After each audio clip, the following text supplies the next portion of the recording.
Dags. I den her video skal jeg lave en tutorial til Anders i Anders Sofus, som er lige her.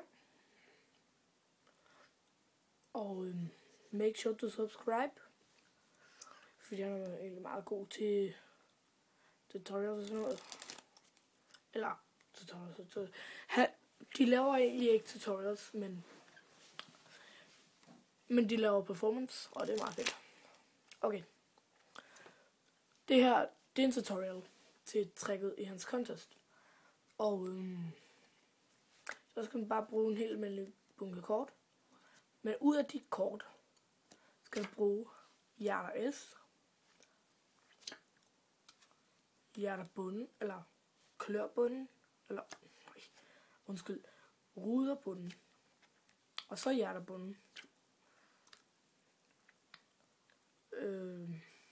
klør og dame, spardame og ruder konge. Skal se, nej, det var ikke flere. Det er alle kort, du behøver. Så lægger du hjerter der, eller hvor du nu vil lægge dem hen. Vi lægger dem bare der, så man kan se dem hele tiden, ikke også? Så har du de her kort. Så tager du den her og vender den om her. Så det er sådan derude, ikke også?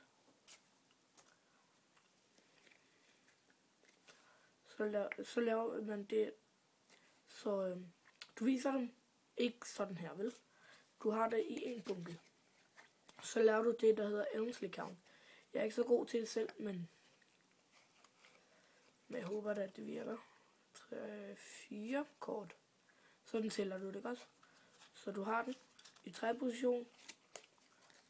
Så laver du Elmsley Count. Det er, hvor du holder kortene sådan her. Går hen, henter et kort. Lægger du 2 kort over. I det du gør det, lægger du det første kort ned på bunden. Så ser du 2, 3 og 4. Sætter den dernede. Ser du så 1, 2, jeg kan lige undskyld, det skal jeg ikke gøre. Ser så 1, lægger den etter ned der, 2, lægger du 2 kort over igen, 3 og 4.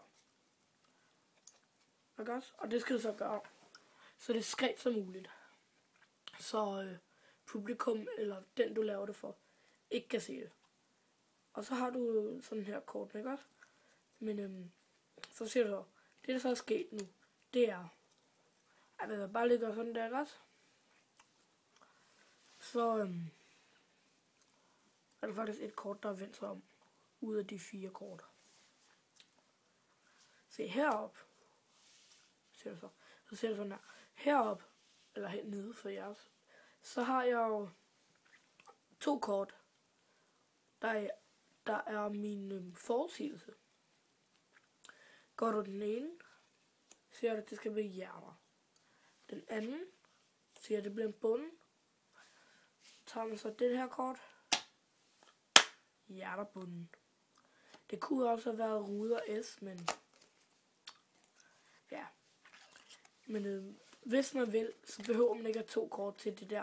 Man skal bare skrive det ned på et papir. Eller noget, men det var i hvert fald sådan her, han lavede det. Bare at i stedet for det her kort, så var det hjerter dame, tror jeg det var. Ja, det må det have været. Så det var hjerter dame i stedet for hjerter S. Men det så lidt federe ud med hjerter S, synes jeg. Så. Jeg håber, du kunne høre, hvad jeg siger. Og ja. Så husk at klikke her på linket. Ikke også? Og subscribe til ham.